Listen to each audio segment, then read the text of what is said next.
हे आम्ही काही सहकार्याने बघितलेलं आहे आणि त्याच्यामुळे अधिकारी या बाबतीत घुसखोरी असतात.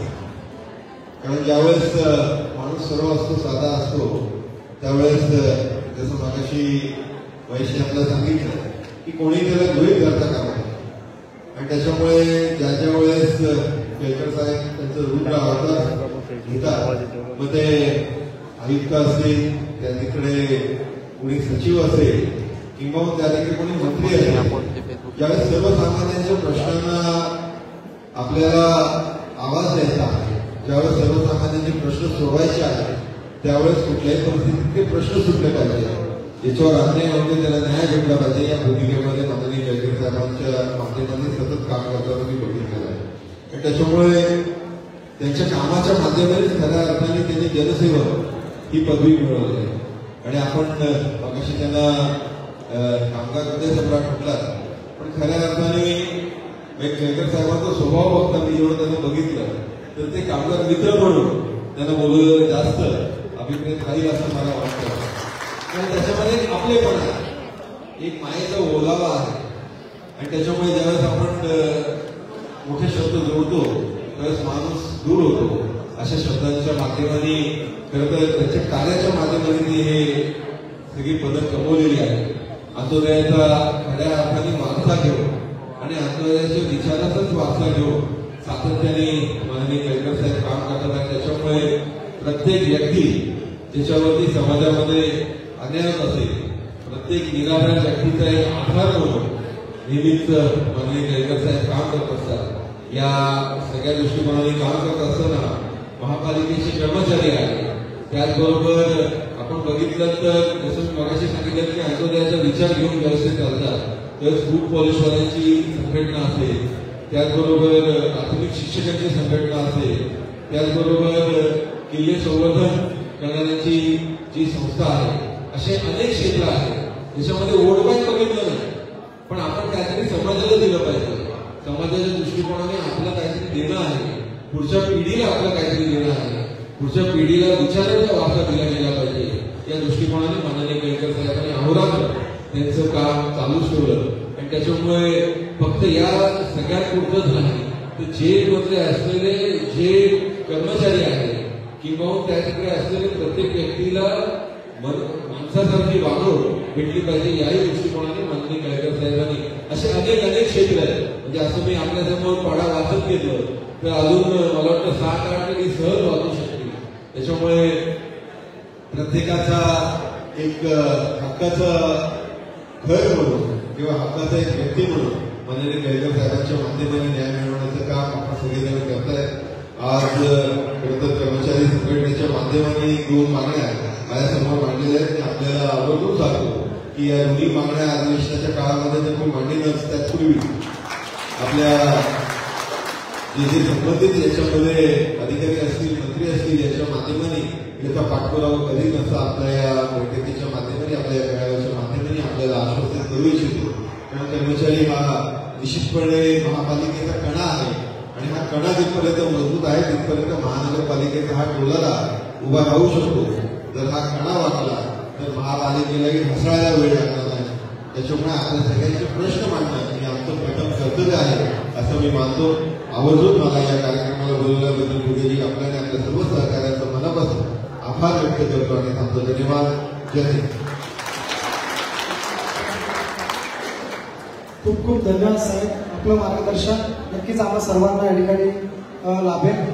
त्यानंतर वेळेअभावी या ठिकाणी कोणाला बरोबर व्यक्त नाही करू शकत, पण अनेक आमचे शिवाजी हॉस्पिटलचे अटेंडंट असतील, त्यानंतर फार्मासिस्ट असतील आणि कोविडचे कर्मचारी सर्वांच्या मागण्या साहेबांपर्यंत आपल्याला पोहोचलेल्या आहेत. वेळेअभावी आपण सर्वांना बरोबर या ठिकाणी व्यक्त नाही करता येऊ शकत. यानंतर मी आयोजकांना विनंती करतो की आजच्या भव्य सोहळ्याचं या ठिकाणी एक छोटंसं प्रतीक म्हणून कर्मचारी हृदय सम्राट म्हणून आपण सर्वांना साहेबांना एक पुष्पवृत्ती एक आपण ट्रॉफी या ठिकाणी साहेबांना देणार आहोत. तर मी सर्व आयोजकांना विनंती करतो की सर्वांनी व्यासपीठावरती यायचं आहे.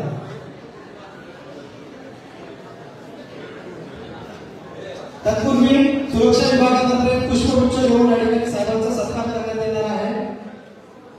त्याचबरोबर त्यानंतर धर्मवीर कामगार संघटनेचे अध्यक्ष आणि उपाध्यक्ष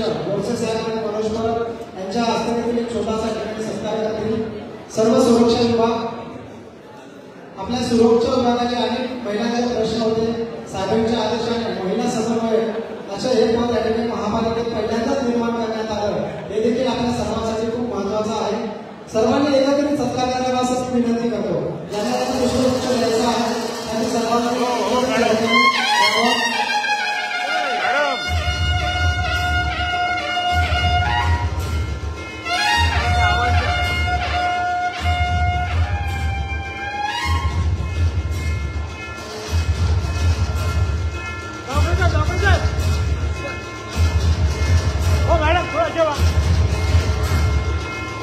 हाताला हात लावा. हा इकडे बघा.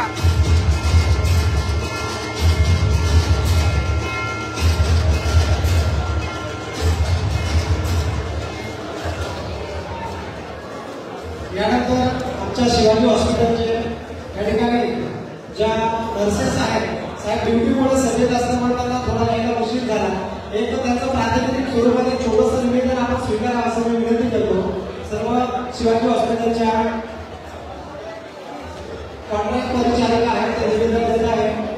सर्वांचे निवेदन या ठिकाणी नक्कीच साहेब या सर्वांचे प्रश्न मार्गी लावतील. त्यानंतर दरवर्षी कामगार संघटनेतर्फे साहेबांच्या या ठिकाणी सत्कार करण्यात येतो. यानंतर मी सर्व आयोजकांना विनंती करतो की जी आपण आजच्या या भव्य समारंभाची एक आठवण आणि या सोहळ्याचं एक प्रतीक म्हणून जी आपण केलेली आहे ती आपण या ठिकाणी सर्वांना सुपूर्द करणार आहोत.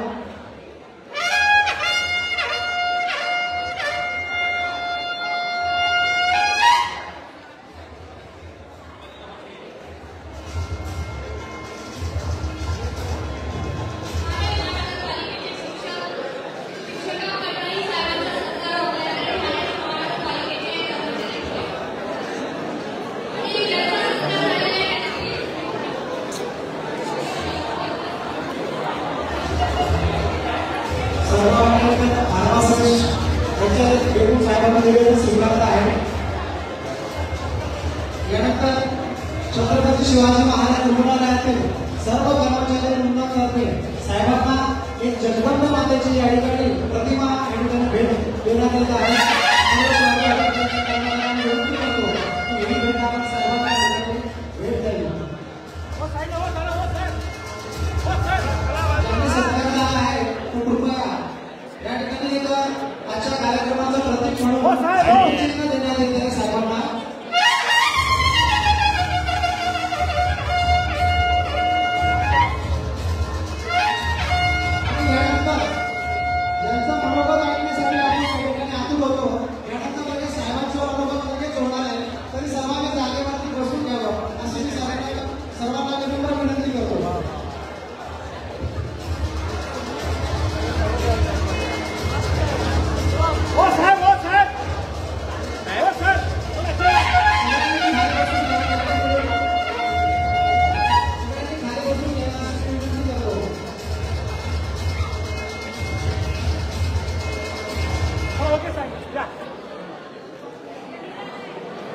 यानंतर लगेच साहेबांचं मनोगत होणार आहे. सर्वांनी जागेवर बसून घ्यायचं असं मी विनंती करतो. साहेबांचं या ठिकाणी मनोगत लगेच होणार आहे. सर्वांनी बसून घ्यायचं. सर्वांनी बसून घ्यायचं जागेवर. मी सर्वांना विनंती करतो सर्वांनी बसून घ्यायचं. या ठिकाणी साहेबांचं मार्गदर्शन होणार आहे.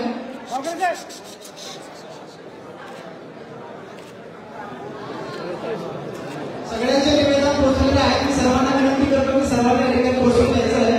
त्यानंतर साहेबांचं लगेच मनोगत होणार आहे. एक आशीर्वाद म्हणून आपल्याला साहेबांचं मनोगत या ठिकाणी मिळणार आहे. जे आपले प्रश्न आहेत त्याबद्दल या ठिकाणी साहेब आपल्याला मनोगत करणार आहे. सर्वांनी या ठिकाणी बसून घ्यावं. ज्यांनी निवेदन दिले सर्वांनी बसून घ्यावं असं मी विनंती करतो.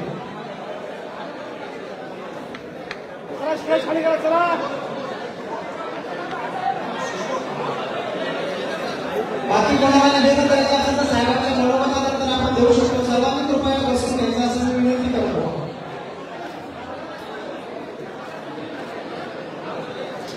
सर्वांनी जागेवरती बसून घ्यायचं असं मी विनंती करतो.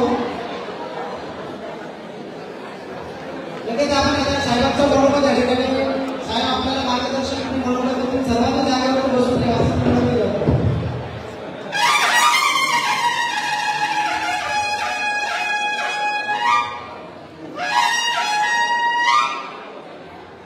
सर्वांनी जागेवर बसून घ्यायचं.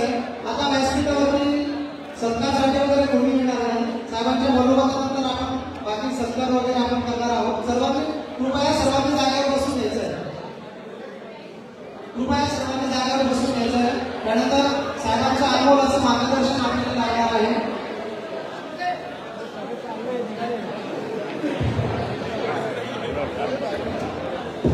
सर्वांनी जागेवर बसून घ्यायनंतर आपल्याला साहेब मनोभाव आपल्याला व्यक्त करणार आहेत. आपले जे काही प्रश्न आहेत त्याच्याबद्दल साहेब आपल्याला मनोभाव व्यक्त करतील.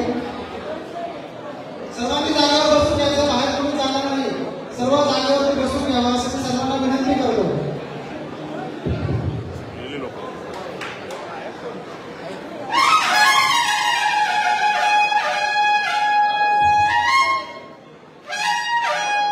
सर्वांनी खाली बसून घ्यावं. साहेबांचं मनोभाव त्या ठिकाणी होत आहे. सर्व खाली बसून घ्यायचं सर्वांना विनंती करतो. पाठीमागे उभे आहेत त्यांनी देखील या ठिकाणी साधारण व्हायचं आहे.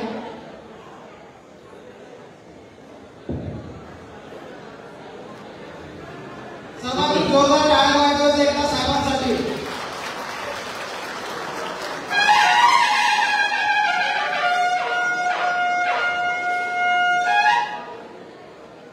हिंदवी स्वराज्याचे संस्थापक छत्रपती शिवाजी महाराज, भारतरत्न महामानव डॉक्टर बाबासाहेब आंबेडकर, महात्मा ज्योतिबा फुले, ज्ञानज्योती सावित्रीबाई फुले या सर्वांना वंदन करून अभिवादन करून आजच्या या सत्काराच्या कार्यक्रमाच्या निमित्ताने या ठिकाणी उपस्थित माझे जीवाभावाचे सर्व सहकारी आमदार निरंजन डावखरेजी, सीताराम राणेजी, विकास पाटीलजी या ठिकाणी ज्यांच्या पुढाकाराने हा कार्यक्रम आयोजित केला असे दत्ता घुगे, अजित मोरे, सर्व पाचवी संघटनांचे आमचे प्रमुख, कर्मचाऱ्यांचे प्रतिनिधी, महेश कदम, सर्व या लाईन आणि पाठीमागे बसलेले व्यासपीठावरचे मान्यवर आणि माझ्या समोर उपस्थित असलेले आणि गेल्या 2-2.5 तास या ठिकाणी या हॉलमध्ये उपस्थित असलेले शिक्षण विभागापासून, सफाई विभागापासून, आरोग्य विभागापासून ते विविध विभागापर्यंतचे सर्व कर्मचारी, बंधू आणि भगिनी, खरं म्हणजे कार्यक्रम संपलेला आहे. माझा सत्कार होऊन गेलेला आहे. आता मी निघून घ्यायला पाहिजे. खरं म्हणजे अजून 1-2 भाषण झाली असती तर मला कळली होती की सगळ्याच पुढच्या विभागाला लागतात. त्याच्यामुळे मी याला सांगितलं की बाबा लवकर आपल्याला आठवड्याला बरं पडेल. कारण की कोणाला कामावर जायचं नाही, कोणाला घरी बोलवलं नाही, कोणाला काय आहे. आणि कार्यक्रमाची देखील एक वेळ असते की 1-1.5 तासाच्या वर माणूस बसू शकत नाही आणि कर्मचारी तर नाहीच नाही. आम्ही आधीच चालवतो म्हणजे मी ज्या वेळेला पहिल्यांदा आमदार झालो ते 2006 साली, ठाणे शहराचा आमदार झालो 2014 साली. आणि या 2014ला ज्या वेळेला आमदार झालो त्यावेळेला माझ्या लक्षात आलं बूट पॉलिशवाले जे आहेत ते स्टेशनवर सगळे अख्ख्या मुंबई बसून ते नवरा ते सर्व बूट पॉलिशवाल्यांचा जर मित्र कोण असेल तर तो संजय केळकर. 25 वर्ष हे सगळे बूट पॉलिशवाले जे आहेत यांचं मी सल्ला आहे. त्यावेळेला या शहरामध्ये मला लक्षात आलं की अनेक कंपन्या बंद पडलेल्या आहेत. या कंपन्यांचे कामगार जे आहेत ते देशोभेटीला लागलेले आहेत. त्यांना त्यांची थकबाकी मिळालेली नाही, अजून मिळालेली नाही. त्यांची कुटुंब देखील कोणी चढे फुटाणे विकतंय, कोणी हमाली करतंय. ज्या शहराच्या बेलापूरपट्टीमध्ये सोन्याचा धूर येत होता त्या ठिकाणच्या कंपन्यांमध्ये कामगार जे आहेत ते दिवसोपटीला लागलेले आहेत. युनियनवाल्यांचं काय झालं मला माहिती नाही, परंतु त्यावेळेला माझ्या लक्षात आलं की हा कामगार जो आहे याच्या ताकदीवर, याच्या कष्टावर, याच्या श्रमावरच हा महाराष्ट्र उभा आहे, हा देश उभा आहे. आणि याच्यानंतर जर आपण काम नाही केलं तर आपण आंदोलन करायचं काय? पैसे खायचे नाहीये, घोटाळे करायचे नाहीये. मग हे घटनात्मक पद जे आहे ते या संबंध शहरामधला वंचित आहे, दुर्लक्षित आहे, दुःखी आहे, त्याच्याकडे कोणी बघायला तयार नाही. अशा माणसाकरता आपल्याला हे आपल्याकडे जे घटनात्मक पद दिलेलं आहे आमदारकीचं, एकदा नाही, दोनदा नाही, या शहरामध्ये तुम्ही लोकांनी तीन-तीनदा मला याच्याकडे कामाचं काहीच नाहीये, पैसे पण नाही, काहीच नाहीये. पण लोकांनी ही भावना दिली. या आमच्या सफाई कामगारांनी पैसे वाटलेले परत केले आणि मला मतदान केलं की आमचं संजय गेलं उभाय करा. त्याच्याकरता तुम्ही काम करायलाच पाहिजे. आज आता एवढे माझे सरकार झाले तर मी असं समजतो की हा सन्मान आहे, तुमची भावना आहे, परंतु हे जबाबदारीचं सर्व माझ्या डोक्यात टाकलेलं आहे. आता हे शैलाने सांगले तिची भावना चांगलं भाषण करते, करते नाही, तिने भाषणात सांगितलं की कमीत कमी बोलते. मी कामगार मित्र पण आहे, कोणाचा बाप आहे, कोणाचा भाऊ आहे. तुम्हाला जे वाटेल ते तुम्ही समजा, तुमचा मी हक्काचा आहे एवढं निश्चितपणे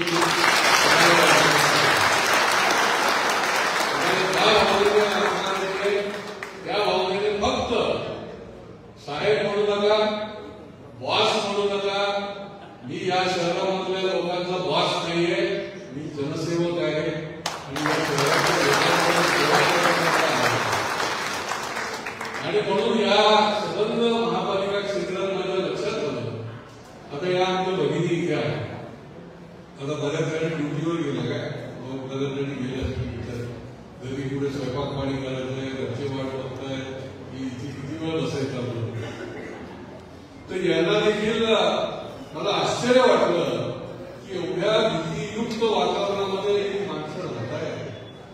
त्यांना हिंमत द्यायला पाहिजे, त्यांना ताकद द्यायला पाहिजे, त्यांच्या पाठीशी उभं राहायला पाहिजे. आज माणूस त्यांच्या पाठीशी उभं राहायला वेळ नाही, लोकप्रतिनिधींना बघायला वेळ नसेल तर संजय केळकरचं हे काम आहे, त्यांनी यांच्या पाठीशी उभं राहायला पाहिजे. त्याच्यामध्ये कर्मचाऱ्यांना मी कामगार मित्र आहे, कुठल्या संघटनेला नेता नाही, कुठली संघटना मी कामगार युनियन मला पण नाही.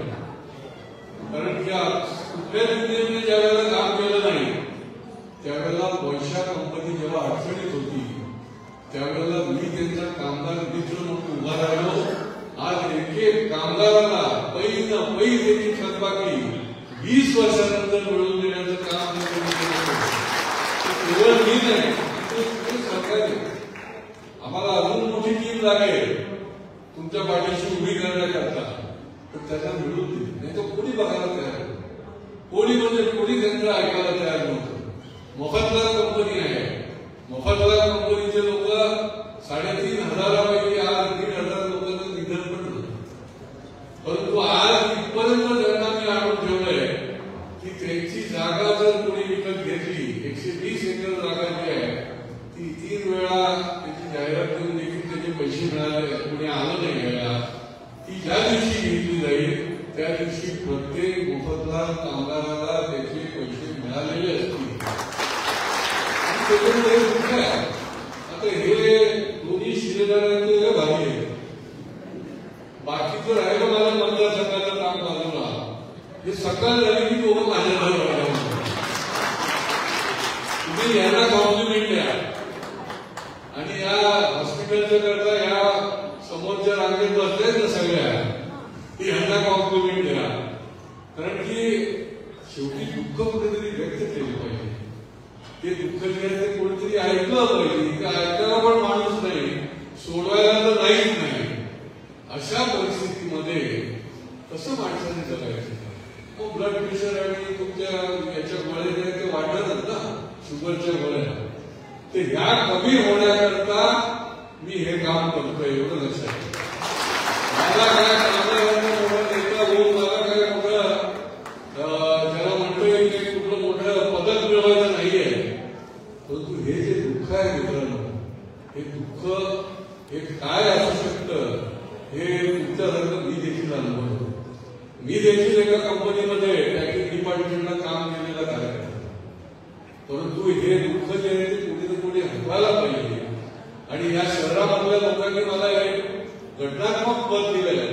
त्या पदाचा उपयोग रसग्रहणाने सगळ्यांमध्ये करायला. आम्ही शांत आहोत, आम्ही सरळ आहोत. परंतु जर कोणी आमच्या अन्याय अत्याचार कोणाला होत असेल, जर कोणाला त्या ठिकाणी दुर्लक्षित केलं जात असेल, जर कोणी आमच्या भगिनींच्या कथा काम करत नसेल, तर सुदर्शन चक्र घेण्याची देखील ताकद आम्ही कोणाच्या नादी लागणार नाही, पण आमच्या कोणी लागलं त्याला सोडणार पण नाही. अशी परिस्थिती आपल्याला ज्यावेळेला आपल्याला निर्माण करता येईल त्यावेळेला तुम्हाला न्याय मिळेल.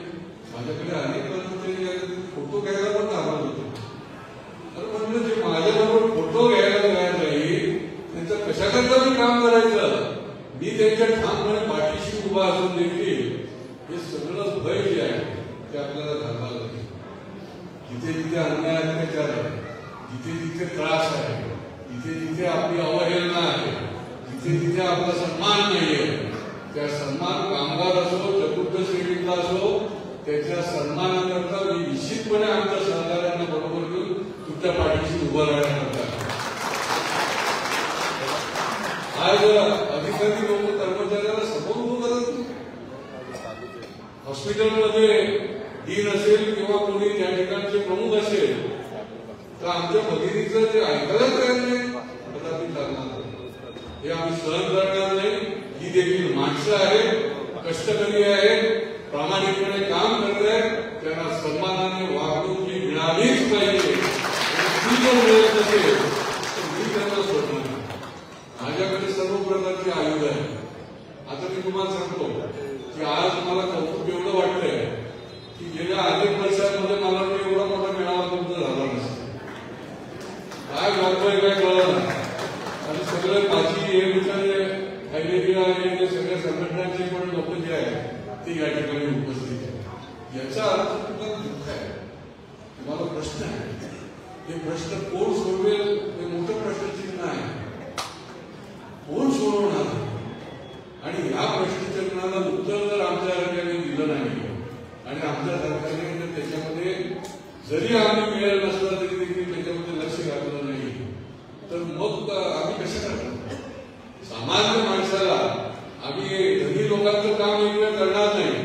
बिल्डर लोक तर माझ्याकडे येतच नाही. जे बिल्डरने त्रासलेले लोक आहेत तेच माझ्याकडे येतात. जे वंचित आहेत तेच माझ्याकडे येतात. सर्व समावेशक अशा प्रकारचे जे दुःख आहे तेच लोक येतात. आणि त्याच्यामुळे या ज्या मागण्या आहेत या मागण्या तुम्ही सांगायची गरज नाही.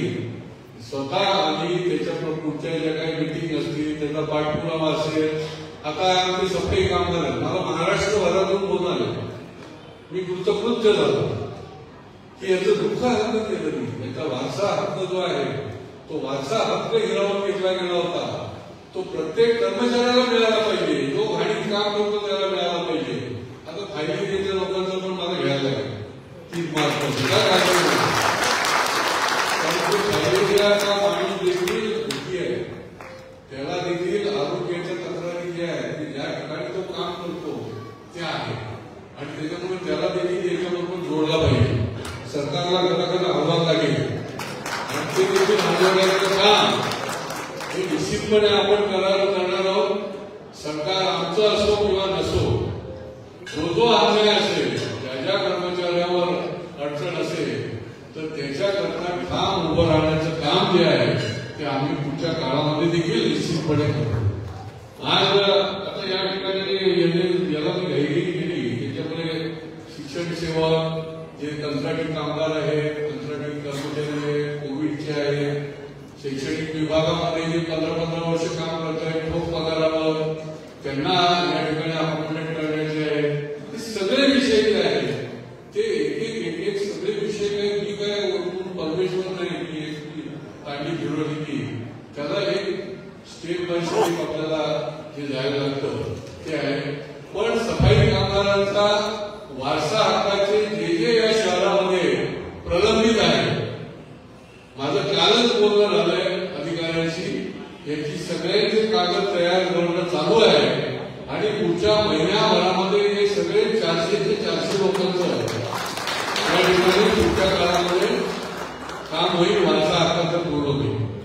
जे प्रलंबित आहे ते निश्चितपणे वेतनाचं असेल, त्यांच्या भत्त्याचं असेल, त्यांच्या ग्रेडचं असेल, हे सगळे विषय आपण एकामागे करत राहू. मला खूप बोलायला खूप विषय आहे, परंतु तुम्हालाही घ्यायचंय, मलाही घ्यायचंय आणि त्याच्यामुळे पुढच्या काळामध्ये मी आपल्याला धोका सांगतो. धोका म्हणजे काय घाबरू नका. तुमची जी काही एकजूट आहे, ज्या वेळेला एकजूट दिसायला लागते त्यावेळेला बाहेरून चपट मारणारे पण असतात, फूट पाडणारे पण असतात. माझी आपल्याला हात जोडून विनंती आहे. मी अनेक कंपन्यांच्या कर्मचाऱ्यांना सांगितले की तुम्ही हलक्या कानाचे असता, मी पण कामगार म्हणून काम केलेलं आणि तुम्हाला म्हणून पण काहीतरी हवा मारली की चालले आपले निघून गेले आणि जे आहे चांगलं जे काही श्रीखंडपुरीचं जेवण सोडतं ते बदलीकडेच जात आहे. तर तसं न करता एकजूट आपण कायम ठेवा. शेवटी एकजुटीचा विजय होत असतो. याच्यामध्ये श्रेय कोणाला मिळणारे याचा भाग नसतो. मी तर आपल्याला आधीच सांगितलं, मला काय पद्मश्री मिळवायचं नाहीये तुमच्याकडनं काम करून की बाबा मी काम केलं की मला आणखी हे होईल. मी माझी भावना आपल्याला सांगितली की हे जे काही तुम्हाला अडचणी आहे याला तोंड देण्याकरता कोणी तर कोणी आमच्या माणसाचं उभं राहायलाच पाहिजे. हे अधिकारी जर मालवण झालेले असतील तर यांना ठिकाणावर आणण्याचं काम जे आहे ते आम्ही केल्याशिवाय सोडणार नाही. जो चुकीच्या पद्धतीने आमच्या लोकांना कर्मचाऱ्यांना, पण तुम्हाला पण माझी प्रेमळ विनंती आहे की तुमच्या कामामध्ये देखील कुचराई करू नका. तुम्हाला जे काम दिलेलं आहे ते प्रामाणिकपणे करा. जो निर्मळ असतो तो निर्भय असतो आणि त्याच्यामुळे आपल्या मनामध्ये कुठलंही बळ नाही तर आपण निर्भयपणे काम करा. तुमच्या आड कोणी येणार नाही. आड आलं तर आम्ही मंडळी तुम्हाला बरोबर देण्याचं काम करू, काही काळजी करू. आपली ड्युटी जी आहे ती आपण करा. त्याच्यामध्ये आम्ही विमान सांगणार की तुम्ही दांड्या मारून चालले पडा, आम्ही आहोत तुमच्या पाठीशी. पण तुम्हाला योग्य पद्धतीने सन्मानाने अधिकाऱ्यांनी देखील वागलं पाहिजे. अधिकारी देखील तुमचा विषय जो आहे तो जाणून बुडून प्रलंबित आतापर्यंत ठेवत आहे. ही 3 तारची मॅरेथॉन मीटिंग मराठी महापालिकेच्या इतिहासामध्ये पहिलीच झाली. कारण मला माहिती आहे तुमचे जे आस्थापनाचे अधिकारी आहे ते आपलं जेवढं दुर्लक्ष करता येईल असं कागद त्याच्या बाजूला ठेवला. तो कर्मचारी परत आला की त्याला पाठवला. त्याच्या बाजूने कोण आहे? त्याच्यामुळे हा धाक जो आहे हा धाक ठेवण्याचं काम जे आहे ते आम्ही निश्चितपणे करतो. तुम्ही काही काळजी करू नका. एखादं काम जे आहे ते आज नाही उद्या होईल, पण त्या कामाला जे न्याय काम आहे त्याला न्याय देण्याचं काम हे निश्चितपणे आपण पुढच्या काळामध्ये करणार आहोत.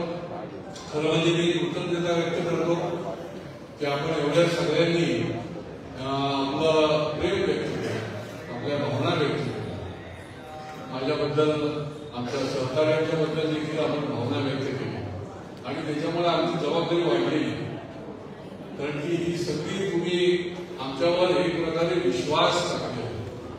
ज्यावेळेला मतदार जसं निवडणुकीच्या काळामध्ये मतदान करतो त्यावेळेला तो विश्वास टाकत असतो आणि त्या विश्वासाला पात्र होण्याचं काम जे आहे ते त्या माणसाने करायचं असतं. तुम्ही काही काळजी करू नका. आम्ही त्या विश्वासाला तुम्ही पात्र झालेले आहोत आणि पुढच्या काळामध्ये देखील निश्चितपणे आपण जो विश्वास टाकलेला आहे त्याला निश्चितपणे आम्ही पात्र होऊ आणि तुमचे जे काम आहे, तुमचे जे प्रश्न आहे, तुमचं जे सुखदुःख आहे, केवळ तुम्ही नोकरी करता त्या ठिकाणचं नाही, ज्या ज्या ठिकाणी तुम्ही राहत आहात कुटुंबामध्ये तुम्ही आहात, हा सगळा मोठा कुटुंब आहे, परिवार आहे. त्या परिवारामध्ये देखील कुठलाही प्रश्न उद्भवला तर आम्ही समर्थ आहोत. आम्ही तुम्हाला शिक्षणाचा असेल, आरोग्याचा असेल, कुठलाही असेल, केवळ आपण त्या ठिकाणी आस्थापनेचा प्रश्न नाही. ही काही युनियन नाही, आम्ही सगळ्यांची मित्र आहोत. जो अडला नडला, मला एका पत्रकाराने विचारलं की सर्वात आनंदाचा क्षण तुमचा कुठला आहे, तर कोणी उत्तर देतो की मी अमुक झालो तर मला सर्वात आनंदाचा, मला मुलगा झाला तर मला सर्वात आनंदाचा. मी त्याला सांगितले की एक क्षण आनंदाचा नसतो. माझ्याकडे जो अडला नडला व्यक्ती येतो आणि त्याचं काम जे असतं ते अडचणीचं असतं आणि ते काम करण्याकरता ज्या वेळेला मी ईश्वराचा आज्ञा घेतो, परमेश्वराचा आशीर्वाद घेतो आणि ज्यावेळेला त्याचं काम झालं त्याच्या चेहऱ्यावर हास्य दिसतं, तो माझा आनंदाचा क्षण आहे. आणि अशा आनंदाचे क्षण वेचण्याचं काम मी करण्याचा प्रयत्न करत असतो. आणि त्याच्यामुळे जो अडचणीत आहे त्याच्या सगळ्या सुखदुःखामध्ये आम्ही तुमच्या काळामध्ये पण सहभागी आहोत. एक तुमचा हक्काचा माणूस म्हणून पुढच्या काळामध्ये देखील आम्ही काम करू. आता आमचे निरंजन गावकर देखील त्यांच्याकडे पण 2-4 विषय दिलेले आहेत. अशा आता एकमेकाला आम्ही विषय घेणार आहोत, कारण की हे तुमचे विषय जे आहेत हे न संपणारे आहे. परंतु एवढी तुम्हाला आम्ही खात्री देतो की जे जेनेरिक विषय आहेत, जे न्यायाचे विषय आहेत, जे तातडीचे विषय आहेत, ते विधिमंडळाच्या बाहेर सर्व दृष्टीने वेळ पडली तर संघर्षामध्ये देखील आम्ही तुमच्याबरोबर आधी समन्वय मग संघर्ष, काय काळजी करू नका. आणि त्याच्यामुळे तुम्ही निश्चित राहा. कुठल्याही प्रकारचा जडपड आपल्याकडे ठेवू नका. एकजुटीने काम करण्याचा प्रयत्न करा. श्रेय कोण घेतं याच्या नादी लागू नका. आम्हाला तुमचं काम महत्वाचं आहे, श्रेय महत्वाचं नाहीये. तुमचं काम मार्गी लागलं तर प्रत्येकाच्या हृदयात त्याला माहिती असते की कोण आहे, काय आहे. आणि त्याच्यामुळे एकजुटीने एक दिलाने पुढच्या काळामध्ये देखील आपण सगळेजण काम करूया, एवढंच या निमित्ताने सांगतो. आपल्या या सत्काराच्या बद्दल देखील मी मनापासून कृतज्ञता व्यक्त करतो आणि तुमच्या सगळ्यांच्या वाटचालीसाठी शुभेच्छा देतो. देव तुमचं भलं करो. धन्यवाद. जय हिंद, जय महाराष्ट्र. सर्वांनी जोरदार जागेवर बसून घ्यायचं आहे. त्यानंतर छोटंसं आभार प्रदर्शन होणार आहे. सर्वांना विनंती करतो की जागेवरती बसायचं आहे. साहेबांनी आपल्याला जे अनुभव मार्गदर्शन केलं आहे ते आपल्या सर्वांसाठी खूपच महत्वाचं आहे. त्यानंतर मी परमेश्वर बनकर यांना विनंती करतो की त्यांनी आभार प्रदर्शन व्यक्त करावं. त्यानंतर कार्यक्रमाचा समारोप. धन्यवाद सर. अखंड महाराष्ट्राचे आराध्य दैवत छत्रपती शिवाजी महाराज, विश्ववंद्य बुद्धिसम्राट सिंहराव नवले, भारतरत्न डॉक्टर बाबासाहेब आंबेडकर, छत्रपती शाहू महाराज, साहित्य सम्राट अण्णाभाऊ साठे या समस्त महामानवांना आपल्या सर्वांच्या उपस्थितीमध्ये या ठिकाणी अभिवादन करतो. विचारणाच्या वतीने उपस्थित असलेले सन्माननीय आमदार संजयजी केळकर साहेब, निरंजनजी गावकर साहेब, त्याबरोबरच कदम साहेब, राणे साहेब हे या ठिकाणी आजच्या या कार्यक्रमासाठी वेळात वेळ काढून आपल्या समोर उपस्थित झालेले आहेत. मित्रहो, आपण पाहतो कुठलाही कार्यक्रम हा अध्यक्षाशिवाय पार पडत नसतो आणि आजच्या या कार्यक्रमाच्या अध्यक्षासाठी ज्यांनी आपल्या व्यस्त दिनचर्येमधून वेळ काढून या ठिकाणी उपस्थित झालेले आहेत असे सन्माननीय आमदार संजयजी केळकर साहेब यांना मी काव्य भक्तीच्या माध्यमातून त्यांच्या या ठिकाणी आभार मानणार. सर, मूल्य आहे आपल्या उपस्थितीचे, आम्हाला मूल्य आपल्या उपस्थितीचे म्हणजे जाण आहे आम्हाला. आम्ही मनापासून जाणतो तुमचे या उपस्थितीचे मूल्य, आम्ही मनापासून जाणतो तुमच्या या उपस्थितीचे मूल्य. म्हणून हृदयापासून आज आम्ही आपले या ठिकाणी आभार व्यक्त करतो. म्हणून हृदयापासून आज आम्ही आपल्या या ठिकाणी आभार व्यक्त करतो. खरं तर कुठलाही कार्यक्रम अध्यक्षाशिवाय पार पडत नसतो, परंतु सकाळ म्हणजे सुरू झालाय तेव्हापासून प्रत्येक कर्मचाऱ्याचं भाषण साहेब शांतपणे या ठिकाणी ऐकत होते, त्या ठिकाणी त्यांना रिस्पॉन्स देत होते.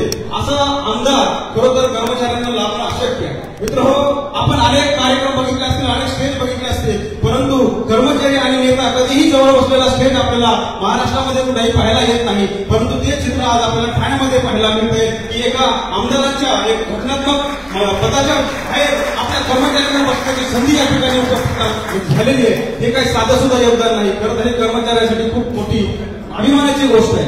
त्याबरोबरच दुसरे या ठिकाणी आमदार निरंजनजी डावकरे साहेब त्यांच्यासाठी सुद्धा काव्यकृती या ठिकाणी सादर करणार आहे.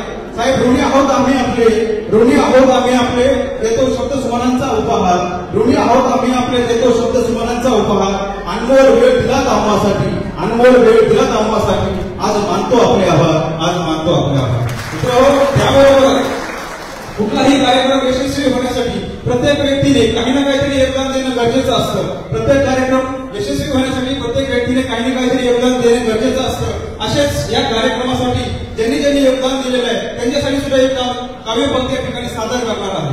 कार्यक्रम झाला बहारदार, मनोगतही झाले जोरदार, श्रोत्यांनी उचला श्रवणाचा भार, आणि म्हणून ज्यांनी या कार्यक्रमासाठी योगदान दिले, ज्यांनी हा कार्यक्रम शांतपणे ऐकून घेतला, शोभा वाढवली, अशा सर्व कर्मचाऱ्यांचे, मान्यवरांचे या ठिकाणी आभार मानतो. त्याबरोबरच या कार्यक्रमाचं सूत्रसंचालन करणारे कैलासजी जाधव साहेब, हांडे मॅडम, त्याबरोबरच श्रोत्यांना मंत्रमुग्ध करणारे योगेश्वर विष्णुते, त्याबरोबरच हा कार्यक्रम त्यांनी सुंदर देखणं अशा स्वरूपाचा कार्यक्रम आयोजित केला. असे आपले या कार्यक्रमाचे आयोजक घुगे साहेब, त्याबरोबरच मोरे साहेब व त्यांचे सर्व सहकारी यांचेही या ठिकाणी मनापासून आभार मानतो. माझ्यासारख्या सर्वसामान्य कर्मचाऱ्याला आपण या ठिकाणी बोलण्याची संधी दिली, आभार प्रदर्शन करण्याची संधी दिली, त्याबद्दल मी आपले सर्वांचे आभार मानतो. आणि पुढील कार्यक्रमाचं स्वरूप मी सूत्रसंचालक कैलास जाधव यांच्याकडे सोपवतो. धन्यवाद. जय हिंद, जय महाराष्ट्र. कार्यक्रमाचा समारोप झाला असं मी अध्यक्षांच्या वतीने जाहीर करतो आणि सर्वांना विनंती करतो की बाहेर नाश्त्याची सोय केलेली आहे, सर्वांनी नाश्ता घ्यावा आणि पुनश्च एकदा जोरदार टाळ्यांनी आपण एकदा सर्वांचा निवड करू. साहेबांना एक विनंती आहे, माईक बंद करा. 2 मिनिटं बाईट तर ठाणे महानगरपालिकेच्या कर्मचाऱ्यांचा स्नेहपूर्ण सत्कार केला आहे, काय सांगतो? आज ठाणे महापालिका, त्यानंतर छत्रपती हॉस्पिटल, तिथल्या परिचारिका, अशा विविध विभागामधले कर्मचारी आणि विविध संघटनांचे प्रतिनिधी यांनी एकत्र येऊन एक फार मोठा मेळावा या ठिकाणी आयोजित करून माझा वृद्ध असा सत्कार केला. कर्मचाऱ्यांचे अनेक प्रश्न, अनेक विषय जे आहेत ते मार्गी लावण्याचा मी जो प्रयत्न केला त्याबद्दल त्यांनी ही एक प्रकारे कृतज्ञता व्यक्त केली. कामगार मित्र म्हणून यापूर्वीही मी काम करत आलेलो आहे. या महापालिकेमध्ये देखील कर्मचाऱ्यांचे अनेक प्रकारचे प्रश्न आहेत, केवळ वेतनाचे नाही तर निरनिराळ्या प्रकारचे त्यांच्या विभागामधले देखील प्रश्न आहेत आणि ते प्रश्न सोडवण्याचा देखील त्यांनी जे निवेदन दिलेलं आहे ते सोडवण्याचा आमचा निश्चितपणे संकल्प आहे. आणि वेळोवेळी अधिकाऱ्यांच्या बरोबर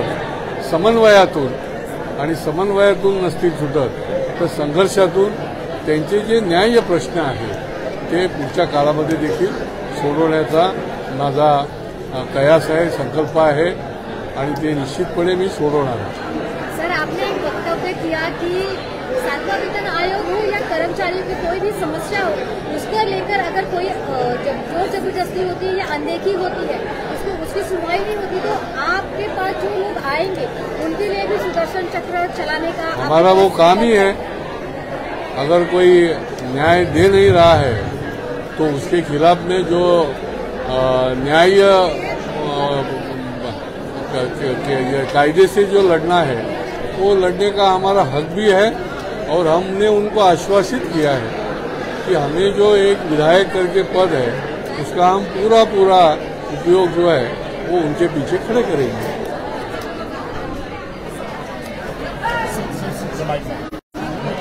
छोटंसं निवेदन मुलांना राहिलं पोस्टमॉर्टम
नेमका संजय गांधी रस्ता केला आहे.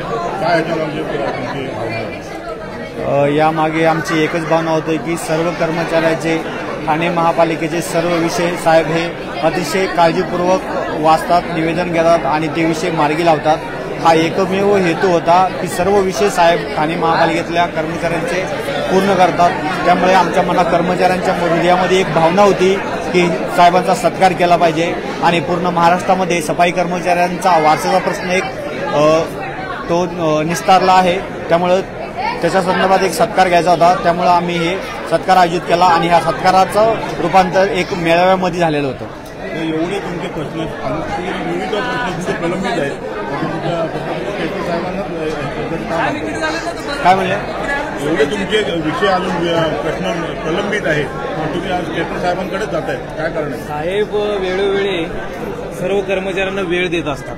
कारण वेळ देणारा एकमेव जनसेवक आमदार असेल केळकर साहेब आहे. जेव्हा छोटा मोठा प्रश्न असेल, सामूहिक असेल किंवा वैयक्तिक असेल, तर साहेब स्वतःचे प्रश्न अडचणी समजून घेतात म्हणून आम्ही त्यांच्याकडे जातो. हे यामागचा मूळ उद्देश आहे आणि साहेब ते मार्गी लावतात. फक्त आश्वासन देत नाही तर ते मार्गी लावतात.